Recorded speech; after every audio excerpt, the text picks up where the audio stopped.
하시겠습니다. 다 같이 기도드리겠습니다. 하나님 아버지 감사합니다. 하늘문을 여시고 이 시간 우리를 하강하여 주시옵소서.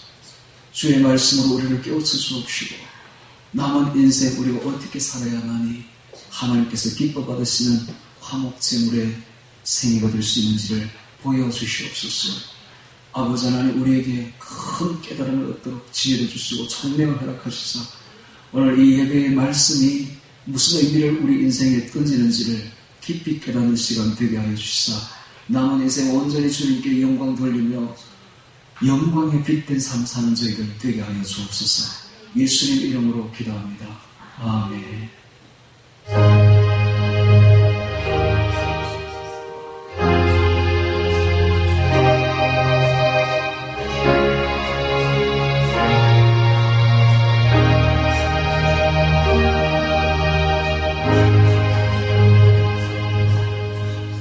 성경 말씀은 레위기 3장 화목제 제목으로 레위기 3장 공독해 드리겠습니다.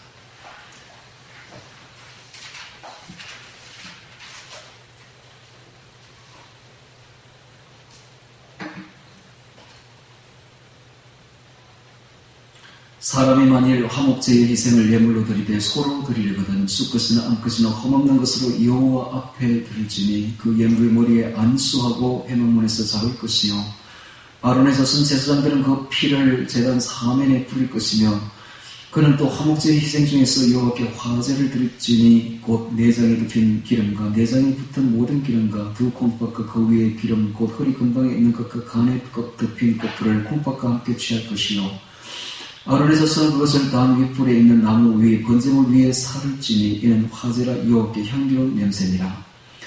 만일 여호와께 드리는 예물로 드리는 화목제의 희생이 양이면 쑥것이나 암것이나 험없는 것으로 드릴지며 만일 예물로 드리는 것이 어린 양이면 그것을 여호와 앞으로 끌어다가 그 예물의 머리에 안수하고 회막 앞에서 잡을 것이요 아론의 자손은 그 피를 단 사면에 부을 것이며 그는 그 화목제의 희생 중에서 여호와께 화제를 드릴지니 그 기름 곧 미려볼에서 밴바 기름진 꼬리와 내장에 덮인 기름과 내장에 붙은 모든 기름과 두 콩팥과 그 위에 기름 곧 허리 근방에 있는 것과 간에 덮인 것풀을 콩팥과 함께 취할 것이요 제사장은 그것을 단 위에 불사를 지니 이는 화제를 여호와께 드리는 식물이니라. 만일 예물이 염소면 그것을 여호와 앞으로 끌다가 그 머리에 안수하고 회막 앞에서 잡을 것이요 아론의 자손이 그 피를 단 사면에 뿌릴 것이며 그는 그 중에서 예물을 취하여 여호와 앞에 화제를 드릴지니 곧 내장에 덮인 기름과 내장에 붙은 모든 기름과 두 콩팥과 그 위에 기름 곧 허리 근방에 있는 것과 간에 덮인 그 풀을 콩팥과 함께 취할 것이요 제사장은 그것을 단 위에 불사를 지니 이는 화제를 드리는 식물의 향기로운 냄새라. 모든 기름은 여호와의 것이니라. 너희는 기름과 피를 먹지 말라. 이는 너희 모든 처소에서 대대로 영원한 규례니라. 아멘. 우리 다 같이 일어나서 찬송가 184장 나의 죄를 씻기는 찬양 드리겠습니다.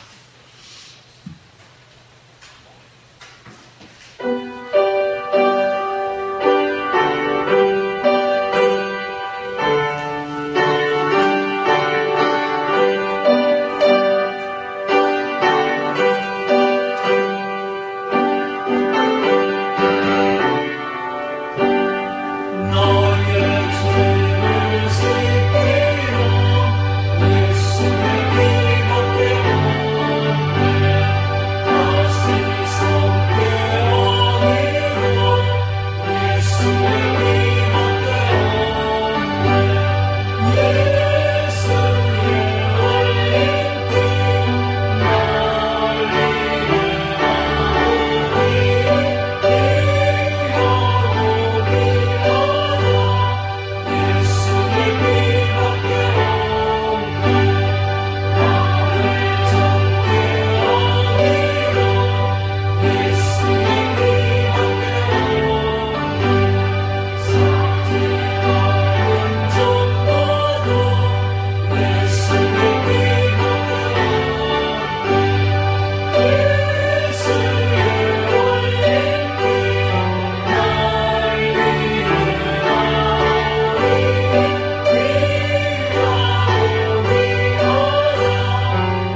기도하겠습니다. 하나님 아버지 감사합니다. 레위기 3장을 통하여서 화목제라는 제목으로 말씀을 전하고자 합니다. 주 예수는 이곳에 성령으로 임하셔서 이 말씀의 깊은 의미를 우리에게 가르쳐 주옵시고 남은 인생을 예수님과 같이 화목제물로 하나님께 드려지는 우리 모두가 되게 하여 주옵소서. 예수님 이름으로 기도합니다. 아멘. 레위기 3장을 통해서 화목제라는 제목으로 말씀을 전하겠습니다. 오늘 우리가 나눌 이 이야기는, 이 말씀은 너무나 귀한 말씀입니다. 오늘 이 말씀을 잘 듣고 잘 깨달아서 실천하기만 하면 우리의 인생의 일대 전환기를 맞게 될 것입니다. 뿐만 아니라 확실한 것은 만약에 그렇게만 된다면 저 천국에서 우리의 상급이 어마어마합니다. 그리고 저 천국에서 우리의 집이라는 것이, 천국은 절대로 평등사회가 아닙니다. 굉장히 높은 반열에 사람이 있는가 하면 단계가 쫙 나눠집니다. 낮은 단계의 사람들도 있습니다. 오늘 이 말씀만 잘 깨닫는다면 우리는 가장 높은 단계로 올라갈 수가 있습니다. 그래서 하나님의 영광 속에서 영원한 생을 보낼 수가 있을 것입니다. 지금부터 제가 하는 말을 귀담아서 잘 듣길 바랍니다. 그런 소망이 있다면, 그렇게 하고 싶다면, 정말 그런 마음이 있다면 지금부터 제가 하는 말을 똑똑히 잘 듣기를 바랍니다. 예수님은 33년의 생애를 사셨는데 30년 이후에 30살 이후에 3년의 공생애를 사셨습니다. 그 3년의 공생애는 태어날 때도 그랬지만은 자신을 위한 삶은 단 하나도 없습니다. 예수님의 공생애는 전부 다 바쳐진 삶이었습니다. 하나님께 바쳐진 삶이요, 인류를 위해서 희생한 삶이었습니다. 이것이 예수님 공생의 3년의 특징입니다. 자기 자신을 위한 삶은 단 하나도 없었다는 사실입니다. 그래서 예수님이 이런 말을 합니다. 여우도 굴이 있고 인자도 새도 둥지가 있지만은 인자는 머리 둘 곳이 없도다. 예수님은 아무것도 가진 것이 없었습니다. 모든 것이 다 바쳐진 삶이었습니다. 그분의 삶 자체가 그랬습니다. 그분은 십자가에 돌아가실 때에 입고 있던 옷까지도 다 빼앗겼습니다. 겉옷은 제비 뽑아서 가져가고 속옷은 나눌 수가 없으니까 제비를 뽑아서 가져갔습니다. 겉옷은 4조각으로 나눠서 군병들이 가져가 버렸습니다. 그분이 입고 있던 옷마저도 다 빼앗긴 것입니다. 모든 것이 다 희생된 삶, 이것이 예수님 삶의 특징입니다. 그러면 예수님을 따르는 오늘 우리들은 어떤 삶을 살아야 되는가? 라는 사실입니다. 우리도 마찬가지로 그런 삶을 살아야 됩니다. 예수님처럼 이제 남은 생에는 하나님께 바쳐진 삶을 살아야 됩니다. 희생의 삶을 살아야 됩니다. 바울은 이렇게 말합니다. 예수의 남은 고난을 내 몸에 채우노라, 이런 말합니다. 이게 진짜 그리스도예요. 이게 제대로 깨달은 사람인 것입니다. 그리스도의 남은 고난을 내 몸에 채우는 것, 즉 나의 남은 인생을, 남은 여생을, 남은 날들을 나를 위해 살지 말고 이제는 주님을 위해서 희생하는 삶, 바쳐진 삶을 살겠다. 이게 진정한 리얼 크리스찬입니다. 이게 바로. 만약에 이런 삶을 살 수만 있다면 오늘 설교 끝났습니다. 만약에 이런 삶을 살 수만 있다면 우리는 저 천국에서 엄청난 영광을 받게 됩니다. 그리고 높은 반열에 올라갈 것은 틀림없습니다. 리빙스턴이라고 아프리카에 선교했던 리빙스턴 선교사의 어릴 때 이야기입니다. 다들 헌금을 바칠 시간이었습니다. 그때 어린 10살 된 소년이 앞으로 나와서 서 있었습니다. 목사님이 헌금을 이렇게 봉헌하다가 어린 애가 나오니까 물었습니다. 너 왜 여기 나와 있니? 저는 제 몸을 바칩니다. 어린아이의 말이겠지만 그 굉장한 의미가 있는 말이죠. 그래서 그는 진실로 그의 몸을 바쳐서 아프리카 선교사가 되었습니다. 오늘 우리가 딱 그렇게 해야 됩니다. 우리 몸을 하나님께 바쳐버려야 돼요. 우리의 모든 것을 바쳐버려야 돼요. 우리의 전부를 바쳐버려야 돼요. 하나님은 우리의 부분을 받기를 원하지 않습니다. 하나님은 전부를 원하십니다. 전부를 받으시려고 하는 거예요. 부분을 받으시려고 하지 않습니다. 째째하게 부분 같은 거 받지 않습니다. 하나님은 우리의 전부를 받기를 원합니다. 전부를 바쳐야 돼요. 그러면 하나님이 전부를 주십니다. 전부와 전부의 바꿈입니다. 기독교는 부분이 아닙니다. 일부 조금 떼서 주는 거 이런 거 하나님은 원치 않습니다. 우리의 전부를 하나님은 원하십니다. 이 말입니다. 이것을 깨달아야 돼요. 그러면 바쳐진 자의 삶은 어떤 삶일까요? 이제는 내 뜻대로 살면 안 됩니다. 예수님이 겟세마네 동산에서 이렇게 기도하죠. 아버지 내 뜻대로 마시고 아버지의 뜻대로 되기를 원합니다. 이게 가장 큰 깨달음입니다. 이게 기독교의 최고의 깨달음입니다. 요한복음 3장 16절 최고의 구절이 아니라 바로 이게 제일 큰 구절입니다. 내 뜻대로 마옵시고 아버지 뜻대로 되기를 원하나이다. 이것만 된다면 리얼 크리스찬이 되어버립니다. 그래서 이제는 항상 이렇게 기도해야 돼요. 아버지 내 원대로 내 생각대로 내 고집대로 내 소견대로 내 의견대로 마옵시고 아버지의 뜻대로 아버지의 의견대로 아버지의 생각대로 되기를 원합니다. 아버지에게 뜻을 맞추고 아버지 하자는 대로 이제는 내 자신을 바쳐드려야 돼. 나의 시간도 나의 몸도 나의 재물도 나의 인생도 아버지 원하는 대로 순순히 바쳐드려야 돼. 그래서 나는 아버지의 도구가 되어야 됩니다. 아버지의 도구, 아버지가 쓰시는 도구, 내 입은 아버지의 입이 되고 예수님의 입이 되고 내 발은 예수님의 발이 되고 내 손은 예수님의 손이 되어서 이제는 아버지께서 하자는 대로 우리가 바쳐드려야 돼요. 그래서 우리는 이미 죽었습니다. 어제부터 이미 죽었고 오늘로부터 거듭나서 이제는 덤으로 사는 생활이에요. 덤으로 사는데 이미 죽은 우리가 뭐 우리를 위해서 살고 있습니까? 이제는 이미 죽었고 이제 남은 생에는 하나님께 바쳐진 삶을 살아야 됩니다. 이게 예수님의 삶이었습니다. 이게 모든 사도들의 삶이었습니다. 예수님이 베드로 보고 이런 말을 하죠. 젊었으면 네가 띠띠고 네 마음대로 원하는 대로 다녔거니와 늙었으면 네가 그렇게 못하리니 네가 팔을 벌리니 네가 원치 않는 곳으로 사람들이 데려가리라. 이게 무슨 말입니까? 아직 신앙이 어릴 때는 자기 마음대로 해 고집이 있었어. 자기 원하는 대로. 그러나 신앙이 성장하면 이제는 희생하는 삶을 산다는 거예요. 자기 원치 않는 삶, 즉 희생하는 삶, 하나님께 바친 삶을 산다는 이야기입니다. 그래서 희생은 이건 아무나 하는 게 아닙니다.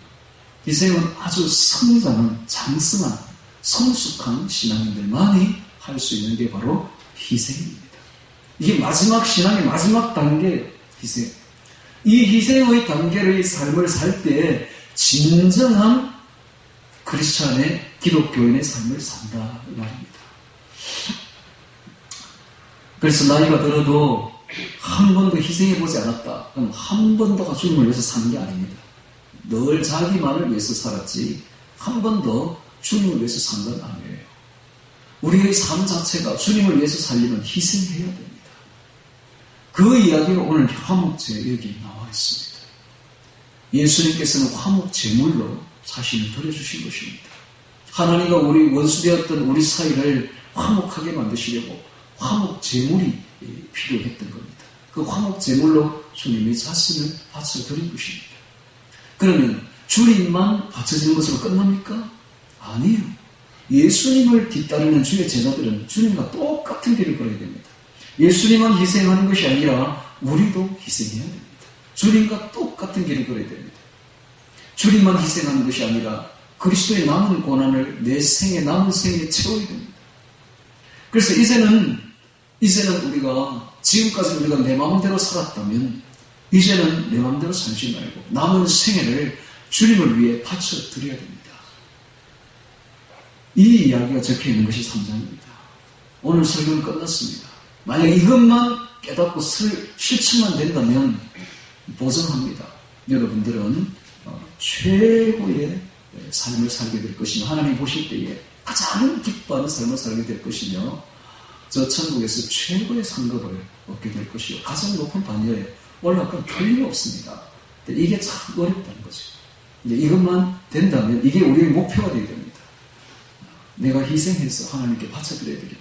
하나님이 원하시는 것이 무엇일까? 내가 원하는 거 말고 그건 이미 죽었고 내가 원하는 나의 욕심은 나의 하고 싶은 건 나의 것은 이미 죽었고 어제부터 죽었고 오늘부터는 주님이 원하시는 것이 무엇인가? 나의 시간을 남은 시간을 주님을 위해 바쳐야 됩니다. 나의 힘을 주님을 위해 바쳐야 됩니다. 나의 건강을 주님을 위해 바쳐야 됩니다. 나의 생명을 주님을 위해 바쳐야 됩니다. 나의 재물을 주님을 위해 바쳐야 됩니다.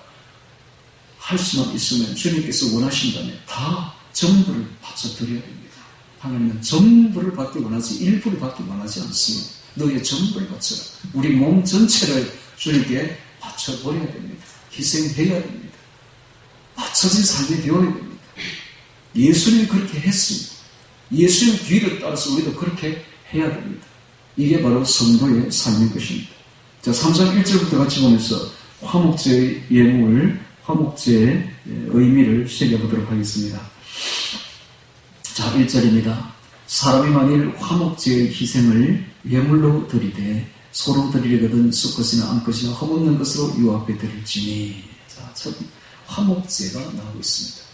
화목제의 원어가 제바흐 샬렘입니다. 제바흐 샬렘. 제바흐는 희생, 샬렘은 평강, 평안, 평화 이런 뜻이죠. 그래서 이스라엘의 그 단어 중에서 가장 복되고 소망스럽고 정말 사모하는 그런 단어가 하나 있다면 바로 이 샬렘입니다. 샬롬, 이겁니다. 평화죠, 평안, 평화. 자, 이 평화야말로 정말로 복된 단어입니다. 그래서 그 나라의 인사말이 바로 샬롬입니다. 샬롬. 안녕. 우리나라 말로 똑같습니다. 안녕하세요. 똑같습니다. 안녕하세요. 왜 이런 단어가 두 나라가 똑같은 인사말을 하게 되었을까요? 이스라엘과 우리 한민족이 똑같습니다. 지정학적으로도 극동과 극서에 있고 그 주변에는 항상 강대국들이 포진하고 있어서 전쟁이 끊일 날이 없었습니다. 그래서 이 지구상에서 가장 전쟁을 많이 겪은 두 나라를 꼽으라면 우리나라와 이스라엘입니다.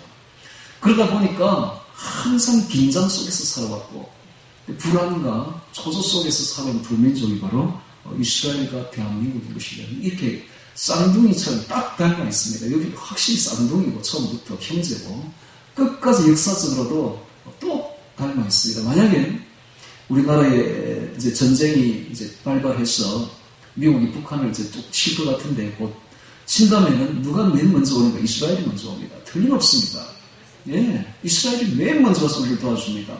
그리고 맨 먼저 공격하는 팀도 이스라엘일 것입니다. 그런 은혜를 받았던 우리도 이스라엘을 도와야 됩니다. 딴 나라를 도울 것이 아니라 나의 형제 이스라엘을 도와줘야 돼요. 이렇게 닮아 있는데 그래서 우리나라도 인사말이 안녕하세요고 그 나라 말도 안녕, 즉 평안, 샬롬인 것입니다. 자, 그런데 이 화목제가 제바흐 샬롬입니다. 이 평안을 이루려면 평화를 유지하려면 앞에 뭐가 있어야 된다? 제바흐가 있어야 된다. 즉 희생이 있어야 된다. 희생이 없는 평강은 있을 수가 없다는 겁니다. 희생이 없는 평안은 없다는 거예요. 반드시 평안은 값진 희생이 들어가야만이 평화가 이루어진다는 사실이죠. 그래서 이 예수님이 바로 인류를 위한 희생이었는데 예수님이 없는 평화는 그는 헛된 평화의 공론에 불과합니다. 요즘에 보니까 문재앙이가 평화 하는데 헛된 공론에 불과한 거예요. 희생이 없는 평화는 있을 수가 없습니다. 예수님 없는 인류의 평화는 그건 헛공론에 불과한 것입니다. 오직 예수님 위에서만 진정한 평화가 이루어지는 것입니다. 우리나라와 북한이 진정한 평화를 이루려면 주의 복음 안에서만이 가능한 것이지 그것이 외에서는 평화는 없습니다. 가짜 평화에 불과한 것입니다. 자, 그 다음에 또 보면은 화목제의 희생을 예물로 드리되 소로 드리려거든 수것이나 암것이나 험없는 것으로 여호와 앞에 드리지. 여호와 앞에라는 말이 나옵니다. 여호와 앞에. 그래서 이 화목제의 집행의 그 특징이 바로 하나님 앞입니다. 하나님 앞. 그래서 헌금은 하나님께 드리는 이 희생은 그냥 드리는 것이 아니라 언제나 하나님을 향해서 하나님 앞에 드리는 것입니다. 하나님이야말로 우리 삶의 근거요 이유이므로 모든 드림은 하나님께로 다 드려야 되는 것입니다.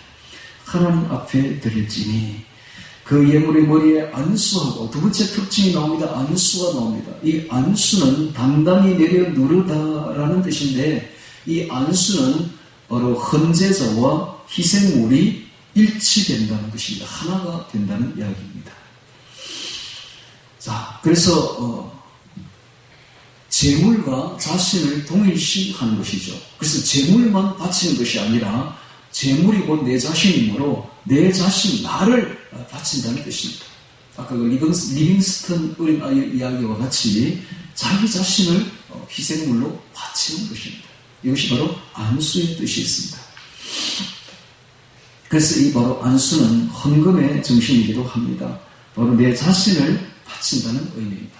희생물만 바치는 것이 아니라 헌금만 바치는 것이 아니라 헌금에 내 자신을 실어서 내 자신을 하나님께 바쳐버린다는 의미가 들어있습니다. 오늘 우리가 하나님 앞에 나와서 예배를 드리고 헌금을 드릴 때에 이 예물을 드리는 것이 바로 헌금을 드리는 것하고 똑같은 의미가 있는데 단지 헌금만 하나님께 바쳐지는 것이 아니라 내 자신 전부를 하나님께 바친다는 의미가 거기에 들어있는 것입니다. 그래서 예배를 드리고 난 뒤에는 우리 자신을 몽땅 하나님께 바쳐버리고 희생해버리고 이제는 하나님 가자는 대로 가야 됩니다. 하나님이 오른쪽으로 가자면 오른쪽으로 가야 돼요. 왼쪽으로 가자면 왼쪽으로 가야 돼요. 하나님이 원하시는 대로 가야 됩니다. 내 고집대로 가면 안 됩니다. 내 하기 싫다고 안 가면 안 됩니다. 내가 아무리 가기 싫어도 하나님이 가라 하면 가야 돼요. 그것에 이제는 남은 시간 남은 세월 주님의 뜻대로 주님의 원대로 주님의 의견대로 주님의 생각대로 살아드려야 되는 것입니다. 나의 생각은 이미 죽었습니다. 나의 욕심은 이미 죽어버렸습니다. 어제도. 이제 남은 생애는 덤으로 사는 생활이다. 이제는 하나님께 바쳐지는 생활인 것입니다. 주님이 원하시는 대로 우리가 가야 되는 것입니다. 이것이 진정한 죄물된 삶인 것입니다. 할렐루야. 예수님이 우리의 화목 제물이 되어 주셨듯이 이제 우리도 예수님의 뒤를 따라서 희생 제물이 되어야 되는 것입니다. 안수하고 회막문에서 잡을 것이요. 자, 회막문은 바로 그 성막이죠. 성막문에서 잡을 것이요. 그 앞에 번제단이 있습니다. 아론의 자손 제사장들은 그 피를 제단 사면에 뿌릴 것이며 그 피를 뿌린다. 바로 예수님의 십자가 피입니다. 예수님의 십자가 피. 예수님의 십자가 피가 없는 제물은 있을 수가 없는 것입니다. 그래서 모든 희생물은 바로 예수님의 피 위에서 이루어지는 것입니다. 자, 나중에 보면은 그 5절 끝에 보면은 번제물 위에 살을 찌니 이런 말이 나옵니다. 그래서 이 화목제물은 단독으로는 절대로 드려질 수가 없었습니다. 바로 번제물 위에 얹어서 드려집니다. 이 번제는 곧 예수님의 희생을 십자가를 뜻합니다. 예수님의 희생 없는 화목은 있을 수가 없는 것입니다. 모든 화목은 바로 예수님의 피로서 이루어지는 것입니다. 그래서 예수님의 피가 없는 화목은 있을 수가 없다는 것을 분명히 하고 있습니다. 모든 번제물 위에 화목 제물이 드려졌듯이 예수님의 희생 위에서 모든 화목이 이루어진다는 사실을 분명히 하고 있습니다. 그 피를 제단 사면에 뿌릴 것이며, 그래서 이 피로 인해서 바로 우리가 예수님 하나님과 화목된다는 것을 분명히 가르쳐주고 있습니다. 로마서 5장 10절에는 곧 우리가 원수되었을 때에 그 아들의 죽으심으로 말미암아 하나님으로 더불어 화목되었은즉 화목된 자로서는 더욱 그의 살으심을 인하여 구원을 얻을 것이니라. 우리가 하나님과 원수되었을 때에 그 아들 예수님의 죽음으로 인해서 하나님으로 더불어 이제 비로소 화목되었으니 이런 말을 하고 있습니다. 우리가 하나님과 전에는 원수 사이였지만 예수님이 화목제물로 하나님과 우리 사이에 화목제물로 죽어주심으로 인해서 십자가의 죽음으로 인해서 드디어 하나님과 우리 사이가 화목하게 되었다라고 말하고 있는 것입니다. 즉 희생이 없이는 화목이 있을 수 없다는 것입니다. 그래서 이 화목과 평강은 굉장히 값진 것입니다. 여러분 이 평강과 평화, 화목 이 얼마나 값진 것인지 모릅니다. 이것을 위해서는 값비싼 희생이 들어가야 됩니다. 희생 없이는 이런 평강, 평화, 화목 저는 절대로 받을 수가 없습니다. 누군가가 희생해야 돼요. 내 자신이 희생해야 됩니다. 희생이 없는 평화는 있을 수가 없습니다. 화목은 있을 수가 없습니다. 그냥 화목, 그건 화목, 진정한 화목이 되지 않습니다. 그냥 평안, 절대로 진정한 평안이 되지 않습니다. 뼈아픈 희생이 있어야 돼요. 그래야만이 값진 평강을 얻을 수가 있습니다. 그만큼 평강이라는 것이, 화목이라는 것이 거의 굉장히 값비싼 겁니다. 자유라는 것이, 오늘 평화라는 것이 얼마나 값비싼 것인지 모릅니다.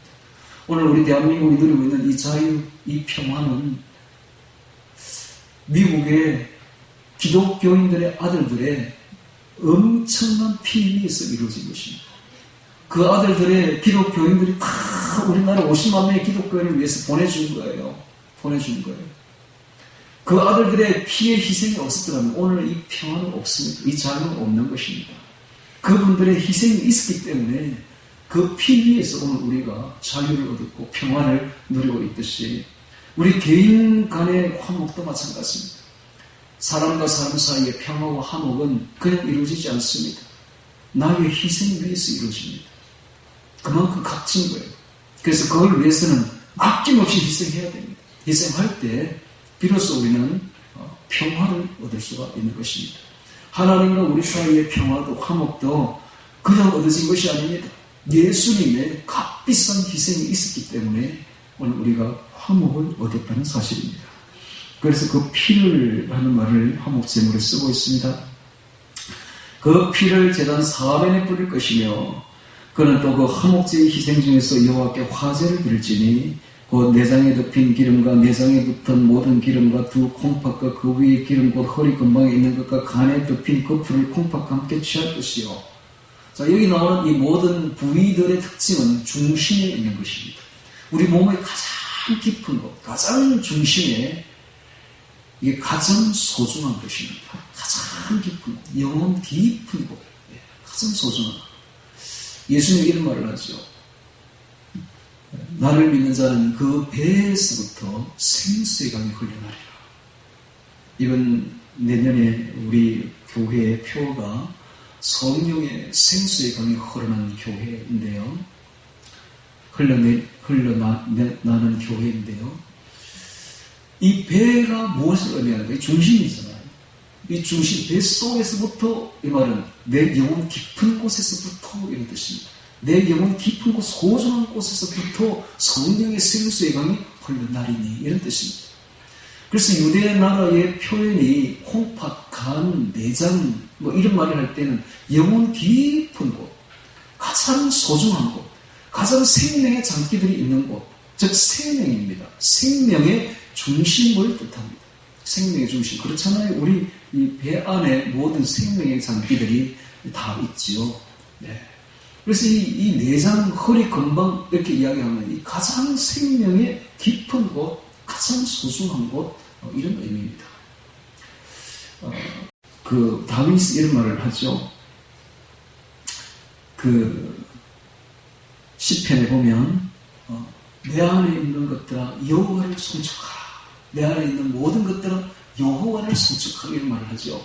내 안에 있는 모든 것이 바로 장기들을 뜻하는데 이 장기들은 바로 생명의 장기, 즉 영혼 깊은 곳을 뜻합니다. 그래서 내 안에 있는 영혼 깊은 영혼아 여호와를 찬양하라 이 말을 그렇게 표현하고 있는 것입니다. 그래서 지금 이제 앞으로 이런 말이 계속 레위기서에 나올 텐데 이런 말을 들을 때는 가장 깊은 곳에 있는 가장 소중한 것을 말하는구나 하는 것으로 알아들으면 됩니다. 그래서 이게 뭡니까? 전부입니다. 이게 전부. 아까 제가 이야기했죠. 하나님께 드릴 때는 뭘 드린다? 나의 전부를 드린다. 나의 생명 전부를 드린다. 하나님은 전부를 받으시는 것이요. 또 전부를 주시는 분이십니다. 하나님은 째째하게 일부를 받고 일부를 주는 분이 아닙니다. 하나님과의 거래는 나의 전부를 드리는 거예요. 그럼 하나님은 전부를 우리에게 주시는 것입니다. 천국 전부를 우리에게 주어버리는 것입니다. 하나님에게 통이 크십니다. 하나님과 거래할 때는 째째하게 하지 마세요. 전부를 바쳐요. 전부를. 절대로 일부를 가지고 뭐 하나님께 바치려고 생각하시면 안 돼요. 11조는 뭡니까? 전부를 바치는 거예요. 11조는 나의 소득의 11조는 맨 처음 떼야 됩니다. 내 쓸 거 다 쓰고 떼는 게 아닙니다. 맨 처음 10분을 떼는 의미는 뭡니까? 10분의 1은 표에 불과하고 나머지 10분의 9도 전부가 주님 것입니다. 이런 뜻입니다. 나의 모든 것은 주님께 다 바칩니다. 이런 뜻입니다. 오늘이 첫날입니다. 한 주간에. 이 첫날을 주님께 바치는 의미가 뭡니까? 한 주간 전부의 시간이 주님 것입니다. 나의 전부의 시간을 주님께 바칩니다. 이런 뜻입니다. 그래서 하나님은 우리의 전부를 받으십니다. 저녁은 하루의 첫 시간입니다. 저녁에 황혼무리에 밖으로 나가서 하나님께 기도하는 건 의미가 무엇입니까? 첫날의 첫 시간을 하나님께 바쳐버립니다. 그리고 나의 모든 하루의 시간 전부를 주님께 바칩니다. 이런 뜻입니다. 아침에 이른 새벽에 일어나서 주님과 함께 동행하며 성경 말씀을 읽으며 기도하는 이유가 뭡니까? 이 하루의 전부를 주님께 바치겠습니다. 이런 뜻이 아닙니까? 그래서 모든 일을 하기 전에 기도하는 이유는 모든 것이 주님께 바쳐진다는 의미가 있는 것입니다. 이렇게 가장 중요한 것을 주님께 바친다는 의미가 있습니다. 이는 화제라 여호와께 향기로운 냄새니라. 그래서 가장 좋은 것을 기름과 콩팥으로 또 표현하고 있습니다. 이 기름은 힘의 근원이죠. 그래서 힘과 그 다음에 피는 생명의 근원입니다. 이런 피와 그 다음에 기름을 하나님께 바친다는 것은 나의 힘과 나의 생명을 하나님께 바친다는 의미가 되는 것입니다. 자신의 영혼 전 존재를 바쳐서 하나님을 찬양하는 것입니다. 자, 예수님이 그렇게 사셨어요. 예수님은 그렇게 사셨습니다. 그 삶 자체를 우리가 본받아야 되는 것입니다. 자, 5절에 다시 보겠습니다. 5절. 아론의 자손은 그것을 다는 번제단을 말합니다. 단 윗불에 있는 나무 위 번제물 위에 살지니. 자, 이 화목제물은 번제물과 함께 살라야 됐습니다. 이는 화제라 여호와께 향기로운 냄새니라. 즉 화목제사는 단독으로는 드려질 수가 없었고 반드시 상번제인 번제와 소제, 즉 번제 위에 드려져야만 했습니다. 이건 무슨 뜻합니까? 그리스도의 희생, 그게 바로 번제죠. 그리스도의 희생과 그 구속 위에서만 하나님과 우리와의 평화가 이루어진다. 이런 뜻입니다. 자, 그런데 이 화목제물을 우리가 봐야 되는데 이 화목제물은 여러 가지 뜻이 있는데 언제 드리는가 하면 이 화목제물은 제사는 소원할 때 드려졌습니다. 첫 번째는 소원제, 두 번째는 감사제, 세 번째는 낙헌제, 기쁨으로 스스로 기쁨으로 드릴 때 이 화목제사를 드리는데요. 자, 이 첫 번째 소원제사를 보면 소원은 함부로 하는 게 아닙니다. 또 소원을 했으면 반드시 하늘이 그쪽이 나도 지켜야 됩니다. 하나님께 한 소원은. 그래서 함부로 했으면 절대로 안 돼요. 그러면 소원을 하지 말아야 되는가? 아니요. 평생을 신앙생활을 하면서 소원 한 번 못 해보고 인생을 사는 것은 진짜 문제가 있는 생활이죠. 그래서 제대로 주님 섬기며 살겠다는 소원은 진정한 신앙에는 꼭 필요합니다. 예를 들면 한나가 그 아들을 못 낳았을 때 그가 하나님 전에 가서 소원을 하죠. 하나님 내게 아들을 주시면 이 아들을 하나님께 바쳐버리겠습니다. 소원을 했습니다. 실제로 아들을 낳자 사무엘을 낳자 진짜로 그 아들이 젖될 무렵에 3살 때 데리고 와서 하나님께 바쳐버립니다. 그래서 그때부터 이 사무엘은 성전에서 크게 되죠. 자, 그와 같이 한나의 소원, 그와 같이 우리도 하나님께 소원을 해야 됩니다. 야곱도 소원을 하죠. 야곱도 베델에서 소원을 합니다. 하나님 저를 무사히 이곳으로 다시 돌아오게 하시면 제가 11조를 내겠고 그리고 하면서는 이 소원을 하죠. 이렇게 우리도 이 야곱이나 한나처럼 반드시 서원은 필요한데 이 서원을 할 때에 바로 이 화목제사를 드렸다는 사실입니다. 두 번째는 감사제입니다. 감사제. 감사할 때 드렸습니다. 시편 107편 22절에 감사제를 드리며 노래하며 그 행사를 선포할지어다. 이런 말이 있는데요. 자, 이 감사할 때에 드리는데 기도가 응답이 되고 환난과 위기에서 구출된 뒤 그 감사의 마음을 담아서 하나님께 바쳤던 것이 바로 이 화목제사 감사의 마음에 담긴 감사제였습니다. 특별히 추수감사절이나 혹은 맥추절 때, 즉 칠칠절 때에 추수가 풍성해짐으로 풍성한 추수 위에서 하나님께 드렸던 것이 바로 이 감사제였습니다. 감사제는 그래서 기쁨이 넘쳤습니다. 그래서 5대 제사 중에서 기쁨이 넘치고 풍성이 넘치고 웃음이 넘치고 즐거움이 넘치는 제사가 바로 이 화목제사였던 것입니다. 자, 이 화목제사의 특징은 그래서 반드시 나누어 먹는 제사였습니다. 5대 제사 중에서 유일하게 이 제물을 아들, 손자 다 불러, 가족을 다 부르고 종들을 다 불러서 그리고 그 마을에 사는 레위인까지 다 불러가지고 함께 먹는 제사가 바로 이 화목제사였습니다. 그래서 이 화목제사는 번제와는 달리 새 같은 걸 드리지 못합니다. 왜냐하면 너무 양이 적기 때문에 그래서 나누어 먹을 게 없기 때문에 그런 건 절대 드리지 않습니다. 소나 양이나 염소 중에서 드렸습니다. 왜냐하면 하나님께 일부는 바치고 간이나 콩팥이나 뭐 피나 기름 같은 건 하나님께 바치고 중요한 것은 그 다음에 오른쪽 다리와 그 다음에 갈비, 오른쪽 갈비는 또 제사장에게 바칩니다. 제일 중요한 부위는 제사장에게 바치고 나머지 부위, 그렇게 대부분 많이 남았죠. 한 80%, 90% 남은 이것은 쫙 갈라먹습니다. 그래서 이 먹는다는 의미가 그래서 두 가지로 우리가 알 수 있는데 첫 번째는 영양 섭취입니다. 우리가 먹을 때는 영양을 섭취해야 됩니다. 두 번째는 화목입니다. 화목. 이렇게 둘러앉아가지고 화목 교제를 나누는 것. 이게 바로 화목제의 먹는 의미가 있는 것이죠. 그래서 이때부터 이 화목제사를 드리면서 친교, 교제가 이루어지는 것입니다. 제사를 드리고 난 뒤에 화목해지는 것입니다. 이것이 바로 예수님의 십자가입니다. 예수님의 십자가를 자세히 보면 수직과 수평으로 이루어져 있습니다. 수직은 하나님과의 화목입니다. 수평은 사람들과의 평화입니다. 그래서 하나님께 바쳐진 예수님의 십자가는 하나님과 우리 사이를 이어주고 사람들과의 평화도 이어줍니다. 마찬가지로 이 화목제사는 하나님과 화목해지고 또 사람들과도 화평과 화목을 이루는 제사가 바로 이 화목제사였습니다. 세 번째로 이 화목제사는 바로 낙헌제였습니다. 즐거움으로 드리는 것이죠. 즐거움으로. 그래서 추수마당에서 특히 드리는데 이 추수마당에는 즐거움과 흥겨움이 있는 것이죠. 기쁨이 있죠. 그래서 다른 제사는 예를 들어서 번제나 소제나 속제제나 속건제는 의무적인 제사입니다. 반드시 드리지 않으면 안 되는 제사죠. 그러나 이 화목제는 절대로 의무가 아니라 자원제입니다. 자원제. 내가 원할 때 드리는 것. 그리고 화목제는 자원으로 밖에 드릴 수밖에 없는 것입니다. 내가 기쁨으로 원함으로 드리는 것. 이것이 바로 화목제물이죠.